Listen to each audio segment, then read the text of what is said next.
My name is Natalie, a teacher who was constantly humiliated by my husband's family. My husband, David, always stayed silent when I was hurt. My mother-in-law, Barbara, thought I was never good enough. Meanwhile, my brother-in-law, Arthur, had just won the election for county mayor and was throwing a massive victory gala. At that party, my mother-in-law forced me to cook for 500 people. When I refused because my son was sick, she yanked my hair right in front of the guests. I left in tears and sent a message to my younger brother. 30 minutes later, dozens of federal vehicles arrived at the estate. The hosts scrambled to welcome them. Completely unaware, they did not realize the party was about to turn into a nightmare. I still remember that morning perfectly. From the moment I woke up, I already had a bad feeling.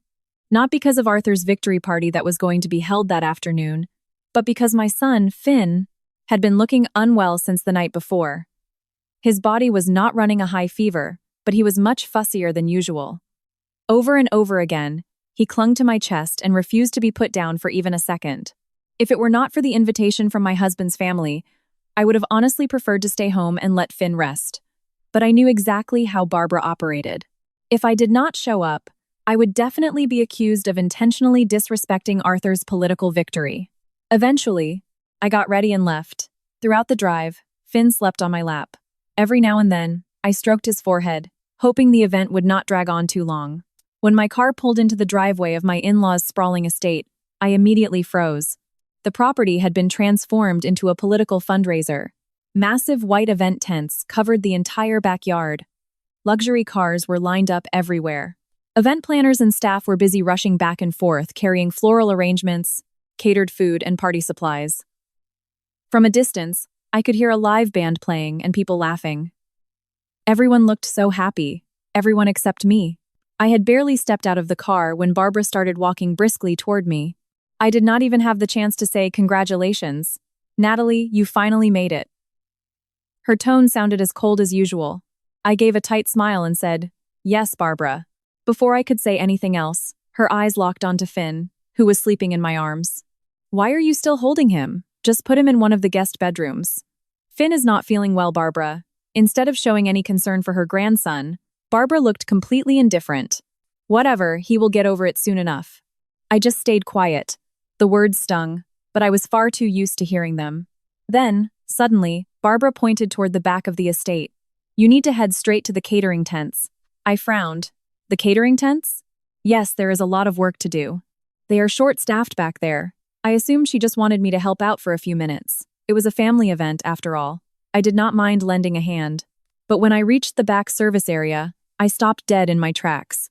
I saw rows of industrial warmers and massive grills filling a makeshift outdoor kitchen. Dozens of serving trays were still empty. Several catering workers looked panicked because the prep work was nowhere near done. One of the staff members was furiously fanning a massive barbecue pit that had been burning since morning. I started to feel like something was very wrong. Not long after, Barbara followed me out back. You need to help cook all of this. I turned around in shock. All of this? Yes. We have about 500 guests coming today. I could not believe what I was hearing. 500 guests. And she said it as if it were the most normal thing in the world. Barbara, I came here as an invited guest. Barbara's face immediately hardened. An invited guest? She let out a scoffing laugh. The invited guests are the politicians and VIP donors out front. You are family, so put in the work. I swallowed hard. In my heart, I tried to remain patient. Barbara, Finn is sick. I need to keep an eye on him. She glanced briefly at her grandson. So what? That response made my chest feel incredibly tight. I looked toward the front lawn. Over there, the other daughters-in-law and wives were sitting back, relaxing with the guests. Some were taking photos, some were chatting, and some were enjoying the appetizers. Meanwhile, I was being ordered to stand for hours in a sweltering outdoor kitchen. That was the exact moment I realized it again. Once more, I was being put at the absolute bottom of this family's hierarchy. I tried to look for David. Maybe this time my husband would understand. Maybe this time he would stand up for me. A few minutes later, I found him chatting with several high-profile local officials. He looked so proud. Today was indeed a massive day for his family. I approached him slowly. David, I need to talk to you for a second. He turned his head. What is it? Your mother is ordering me to cook in the catering tent. Oh. That was his only response. I waited for the next sentence. But nothing came. David, there are hundreds of people coming. Well, then just help them out. I stared at him in disbelief. Finn is sick too. David let out a short sigh. Natalie, please do not cause a scene today. Those words made my heart sink instantly. I received no defense, no attention, not even an ounce of sympathy. All I got was a demand to stay quiet. I looked at my husband's face for a few seconds. For some reason, right then, I felt so incredibly alone. In the middle of a bustling party, surrounded by hundreds of people, I felt like I had absolutely no one. And I did not even know that a far more painful humiliation was still waiting for me just a few hours away. I returned to the back area with a feeling I could hardly explain. It was not anger, and it was not exactly sadness. It just felt like profound loneliness. I sat down for a moment on a plastic folding chair, holding Finn, who was still asleep. All around me, the prep workers were busy chopping vegetables, lifting heavy stainless steel pans, and preparing an endless mountain of food. An older woman working in the kitchen walked over to me. She had a kind face. "Ma'am, I have been watching you hold your baby this whole time." I offered a slight smile. "Yes, he is feeling a bit under the weather." She nodded slowly. "Then why did they tell you to help with all this heavy lifting?" I just smiled without answering. Sometimes, the shame is actually more painful than the humiliation itself. A little while later, I decided to take Finn to one of the empty guest bedrooms inside the house so he could rest more comfortably. After tucking him in, I went back out. I intended to help just enough so the event would run smoothly and I could go home early. But as the afternoon wore on, the demands only increased. At first, it was just helping plate the food. Then I was told to carry heavy serving trays, then deliver drinks, and after that, wipe down tables that were not even my responsibility to clean.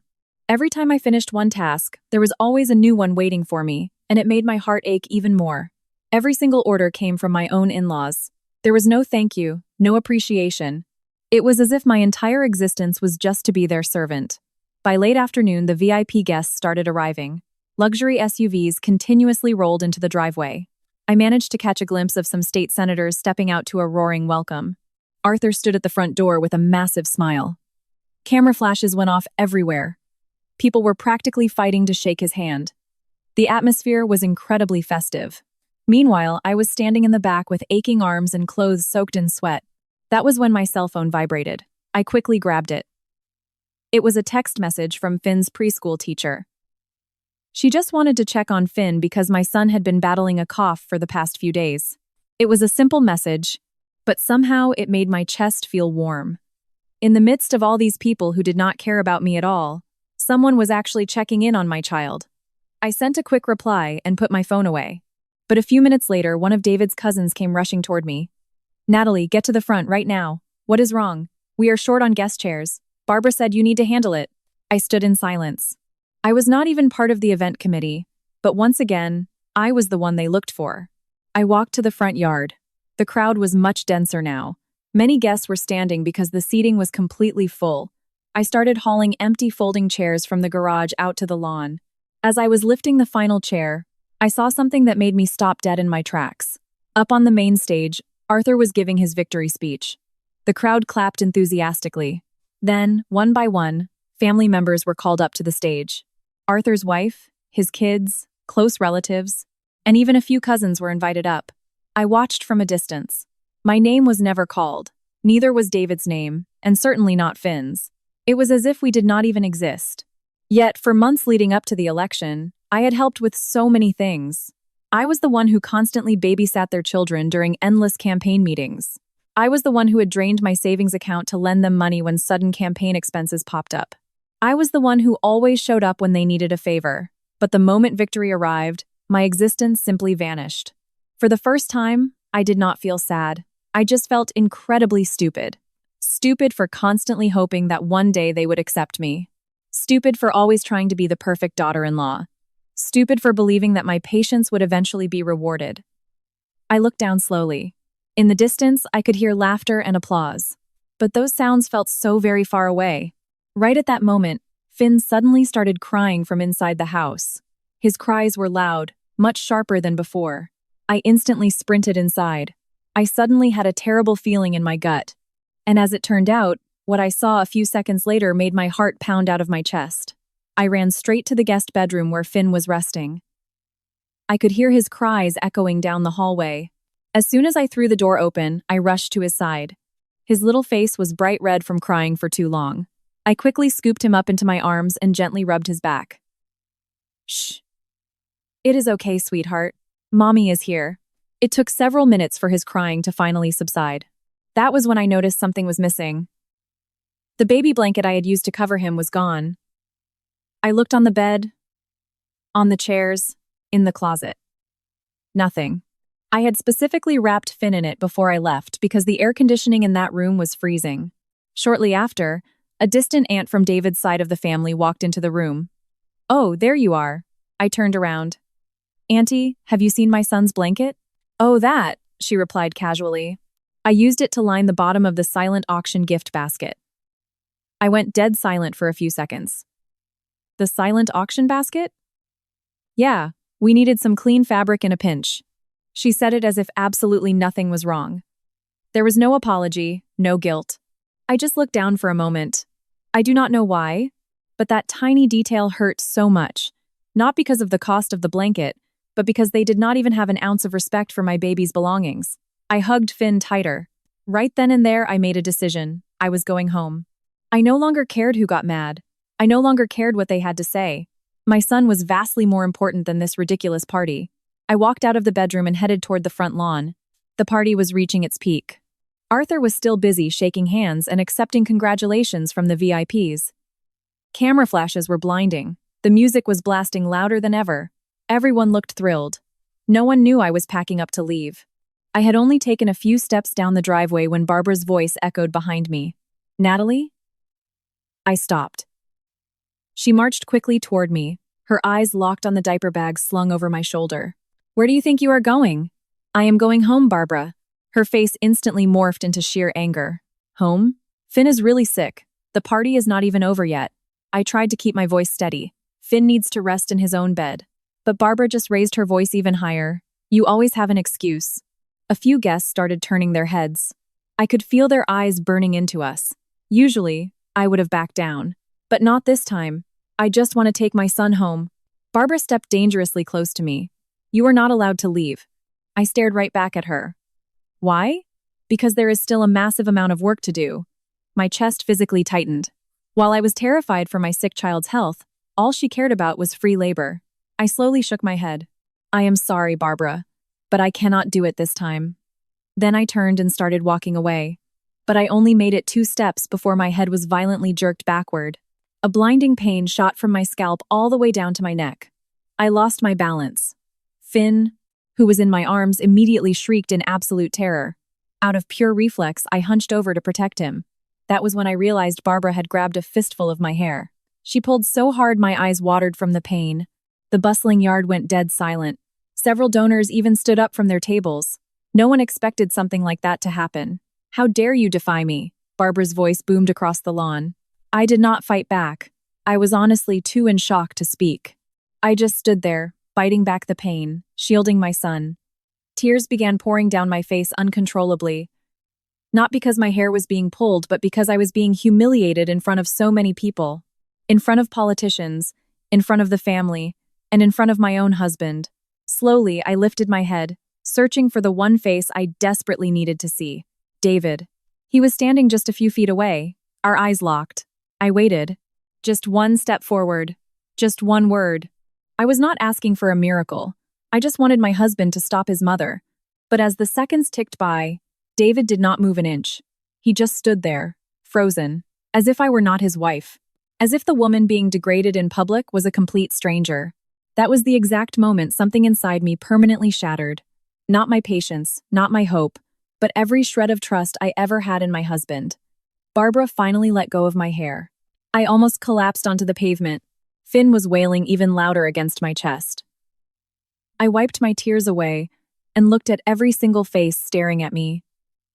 Not a single person stood up for me. Not one. I took a deep breath and said one sentence that surprised even me. From this day forward, I will never seek an ounce of respect from this family ever again. After that, I turned around, held Finn tight, and walked away from the victory gala, leaving behind a lawn full of people frozen in stunned silence. I kept walking until I passed the main security gates. The only thing on my mind was getting Finn as far away from that place as possible. My footsteps felt incredibly light.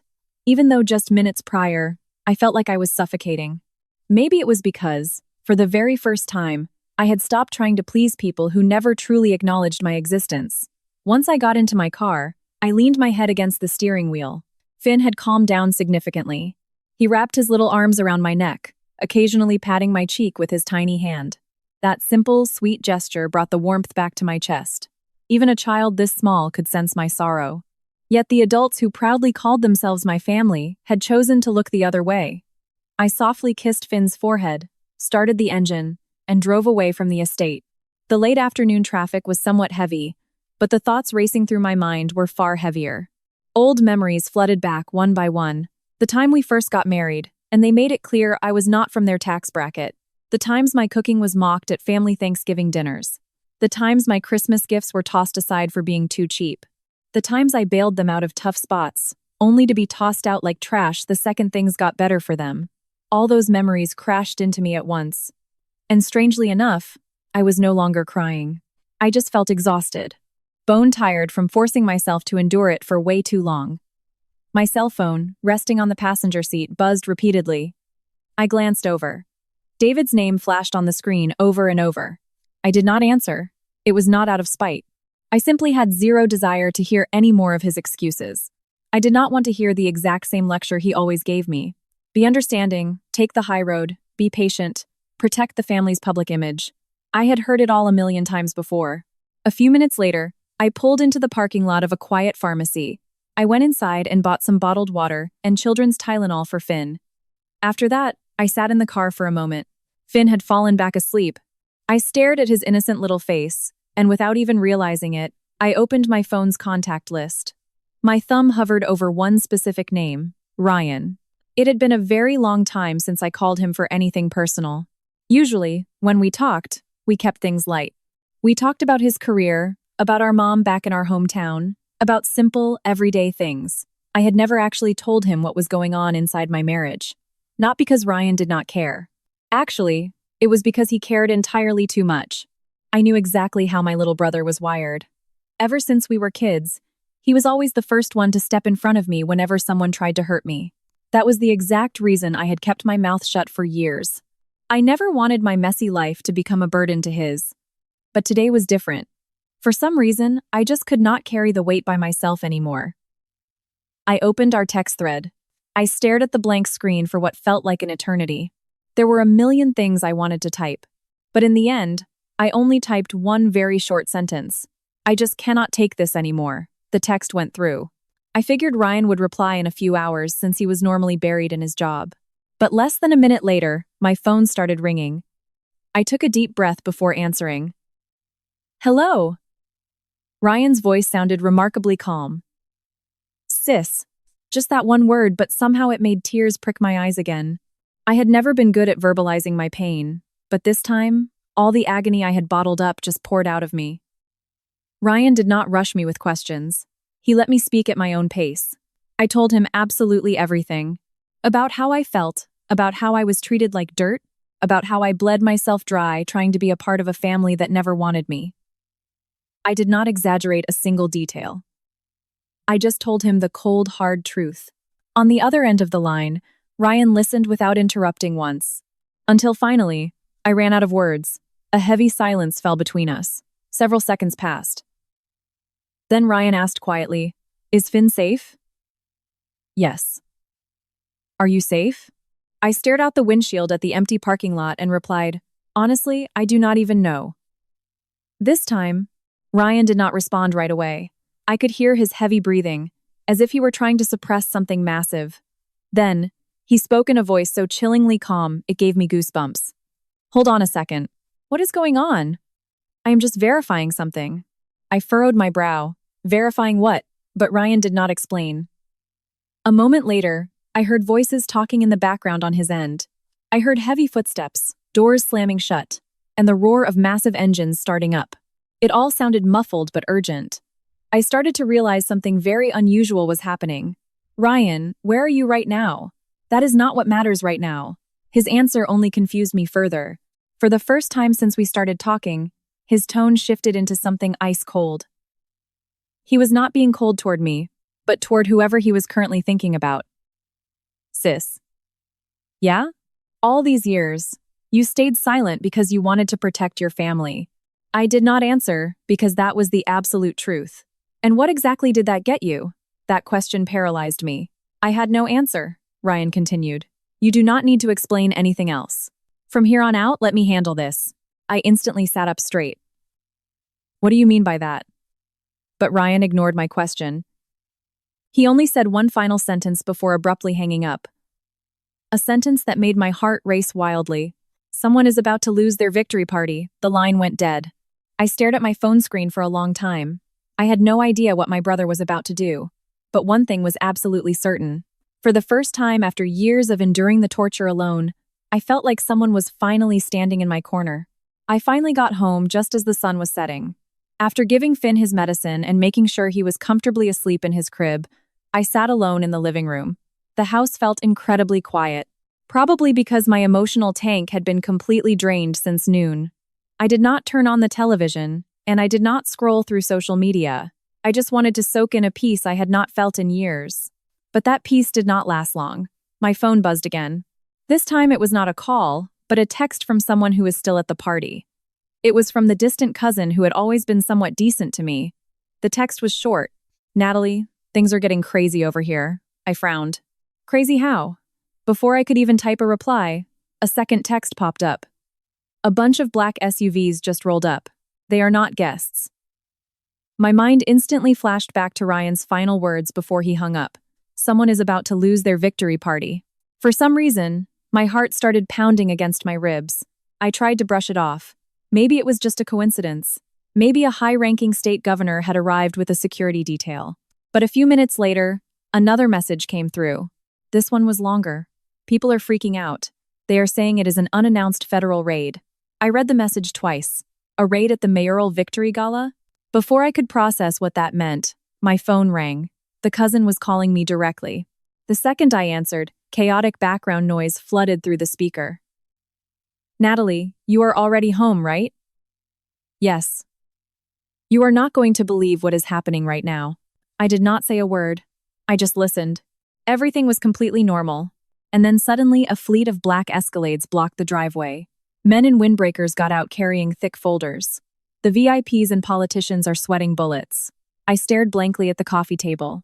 My stomach twisted into knots. I was not scared, just profoundly confused, because I knew deep down this had to be connected to something I was entirely unaware of. What about Arthur? That is the thing. His face has completely drained of color. I was speechless. In all the years I had known Arthur, I had rarely seen him nervous. He was always cocky, always convinced he held all the cards. That was exactly why my cousin's frantic updates sounded so surreal. Who actually showed up? I have no idea, but they are saying it is a major federal task force. The call briefly dropped out due to the sheer noise on her end. A few seconds later, her voice cut back through, and her next sentence made my blood run cold. Natalie, one of the lead agents just stepped out of his vehicle. Who is it? I swear I have seen his face before. I waited. My cousin sounded like she was racking her brain to place his identity. Then her tone completely shifted, as if a massive realization had just hit her. Wait, what is it? A few seconds of dead silence, and then she whispered into the phone. That is your brother. I bolted upright on the couch. My blood felt like it had stopped flowing. Ryan? Yes. I closed my eyes. Suddenly, every single puzzle piece snapped into place. Ryan's demeanor on the phone, his tone of voice, his final chilling sentence. It all suddenly carried a terrifying weight. He came with a massive team of agents. I still did not respond. My grip on the phone tightened. Every single guest is staring at him right now. He did not bother shaking anyone's hand. I could vividly picture the scene. Ryan was never one for small talk when he was on the clock. If he was storming an event like that, it meant something severely illegal was going down. My cousin kept talking. Barbara actually tried to march up and greet him, but she turned white as a ghost when she recognized who it was. I looked out the living room window. A light rain had started falling on my front lawn. For the first time that night, I felt like the wheels of fate were turning in a direction no one could possibly stop. So what is happening now? His team just breached the main VIP tent. I slowly exhaled. A complicated emotion swelled in my chest. I was not thrilled. I was not exactly satisfied either. Not yet, because at that moment, I still did not know the full scope of what Arthur had done. But one thing was undeniable. A night that was supposed to be a historic political victory was turning into a catastrophic downfall. And amidst all the chaos, the only name echoing in my mind was Ryan. Because I knew my brother. He was a federal agent. He was not the type of man to abuse his badge just to cause a scene. If he was raiding that estate, it meant he had unearthed something far more sinister than the petty humiliation I had endured that afternoon. A few minutes later, my phone rang again. This time, the caller ID made me hold my breath. It was Ryan's number. I answered immediately. But the voice on the other end did not belong to my brother. Another man was frantically speaking. Natalie. I recognized the voice instantly. Arthur. He did not sound like the arrogant politician he was an hour ago. His booming, authoritative tone was gone. All that was left was raw, unfiltered panic. Why in the hell is Ryan here? I did not answer right away, mainly because I truly did not know what to say. I am asking you why your brother is tearing my house apart. For the very first time, I heard pure terror in Arthur's voice. I stared blankly at the wall. What exactly is going on? Do not play dumb with me. I took a slow breath. Honestly, I genuinely had no clue what was happening on the ground. But I could definitely sense that the balance of power had completely shifted. I heard someone shouting Arthur's name aggressively in the background. Then, the phone changed hands. This time, Ryan's calm voice came through. Sis. A wave of relief washed over me. Are you okay? I am fine. What is actually going on over there? Ryan paused for a few seconds before answering with absolute professional detachment. I am currently executing federal warrants. That answer confirmed everything. This was not a family dispute. This was not personal revenge. This was a massive federal investigation. I did not ask any more questions because I knew Ryan could not discuss an active case. How is Finn? Is he asleep? He is doing much better. Good. Then the call disconnected. It was brief, but it told me everything I needed to know. The night was far from over. I set the phone down on the coffee table. Within minutes, the news started pouring in from every direction. Not from the cable news networks, not from social media, but from the terrified guests fleeing the estate. One by one, they started texting and calling me. The stories were all identical. The party had turned into a crime scene. Donors were sprinting for their cars. High-ranking politicians who were sitting in the front row had quietly slipped out the back gates to avoid the press. The live band was gone. The victory speeches were canceled. The photo ops were dead. All that remained were flashing police lights and panicked faces. About an hour later, my cousin called one last time. Natalie, yes? It is officially over. I froze. Over how? They took Arthur away in handcuffs. My chest felt incredibly heavy, not out of grief, but because the sheer magnitude of those words was staggering. Where did they take him? Downtown. He is in federal custody. I closed my eyes for a few seconds. I pictured the man who, just hours prior, had stood on a stage soaking up the applause of the wealthy elite. Now, he was being hauled out of his own home in the back of a government vehicle, pale and defeated. What about Barbara? My cousin let out a breath. She has been crying hysterically on the lawn. I said nothing. There was a time when hearing about Barbara's tears might have made me feel pity. But tonight, I was not there yet. The wounds she gave me were still far too fresh. And David? He is in complete shock. Just one sentence, but it painted the entire picture. For the first time in their lives, this family could not manipulate their way out of a situation. For the first time, they were facing consequences that could not be swept under the rug with money or political connections. I stood up and walked down the hallway to the bedroom. Finn was sleeping peacefully. I sat in the rocking chair next to his crib, staring at the precious little face that had been my biggest reason to walk away that afternoon. If I had forced myself to stay and endure the abuse, if I had just kept my mouth shut and taken it like I always did, tonight might have ended very differently. But I did not regret my decision, because for the first time in my life, I chose to protect myself. Around midnight, my phone chimed. A text from Ryan. Just one sentence. The operation is complete. I read the message a few times, then typed a quick reply. Stay safe out there. A moment later, A longer response came through. I did not do any of this to avenge how they treated you. I was simply doing my job. I smiled faintly. That text made me infinitely more proud of my brother. Because what happened tonight was not about rage, and it was not about petty revenge. It was about a corrupt man finally having to answer for his crimes. I locked my phone screen. The night felt significantly quieter than the afternoon. But deep down, I knew Arthur's arrest was not the end of the story, because tomorrow morning, someone was going to show up at my front door. And that someone was David. I woke up earlier than usual the next morning. Probably because my brain had not fully shut off all night. I made a simple breakfast and sat on the front porch with Finn while he ate. The weather was crisp and clear. For the first time in years, my home felt genuinely peaceful. There were no voices criticizing my every move. There were no demands ordering me to do this or that. It was just me and my son. A little while later, the sound of tires crunching on the driveway broke the silence. I already knew who it was. David. He stepped out of his car looking drastically different than he usually did. His suit was wrinkled, his posture was slumped, and he no longer carried that arrogant swagger of a man who believed his family owned the world. I let him inside, not because I had forgiven him, but because I wanted to hear exactly what he had to say.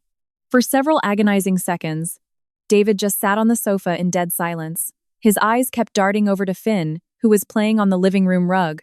Finally, he spoke up. I want to apologize. I remained silent. Not because I was shocked, but because those words were years too late. I was wrong. I kept looking at him. David stared at the floor. Perhaps only now was he realizing the crushing weight of being the person left completely in the dark. I should have defended you. That sentence actually made me smile.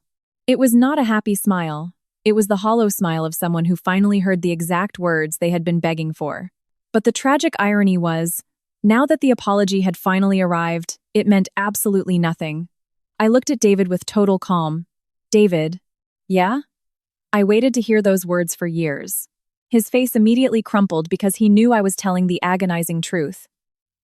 You should have said that when they were mocking me, when they were degrading me, when they treated me like an unpaid servant. Not when your empire finally crashed and it was too late. David slowly wiped his face with his hands. His eyes were bloodshot. My mom wants to apologize too. I shook my head slowly. There is no need for that. But she is incredibly remorseful. I looked out the living room window. Remorse usually does show up at the very end. The problem is, the scars do not just magically disappear with it. I do not hate her. David looked visibly relieved for a split second. But then I finished my thought. But I also refused to pretend that everything is fine. The living room fell silent again. A few minutes later, David finally walked out the door. There was no screaming match, no throwing plates. Because the reality was just too painfully clear. Certain things are not destroyed by one massive explosion. They are destroyed by 1,000 tiny cuts that are allowed to bleed out over years. The following days became a blur. Arthur's federal indictment dominated the news cycle. The deeper the feds dug, the more corruption they uncovered. Politicians and businessmen who previously thought they were untouchable were being subpoenaed left and right. A family that had lived entirely on pedestals of arrogance suddenly had to face a brutal reality. Their sprawling estate was no longer filled with VIP guests. The phones that never stopped ringing went dead. The elite friends who used to kiss the ground they walked on vanished into thin air. As for me, I chose to focus strictly on my own life. I did not watch the news panels. I took no joy in watching them lose everything. Because honestly, I was just too exhausted from carrying around all that pain. I just wanted a clean slate. A few months later, Ryan drove into town to visit. Just like always, he brought a ridiculous amount of snacks for Finn. We sat on the back patio talking for hours, until Ryan finally pulled a thick manila folder out of his bag. "What is this?" I asked. "Open it and find out."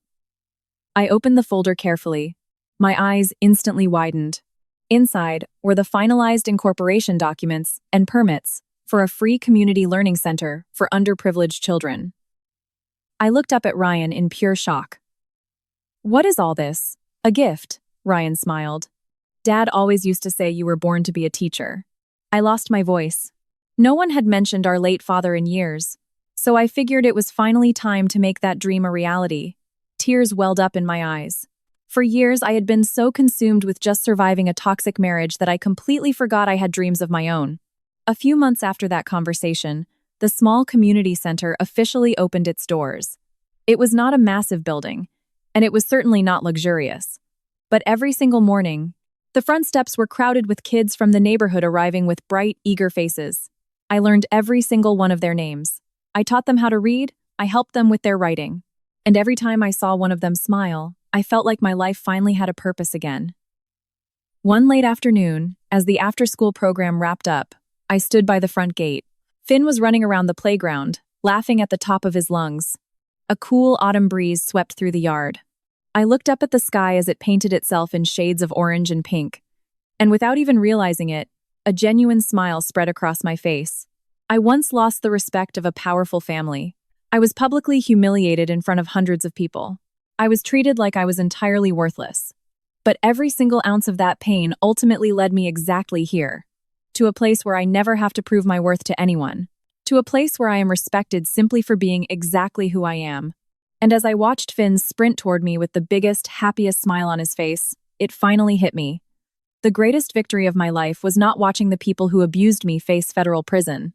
The greatest victory was proving that I could build a beautiful, thriving life completely without them.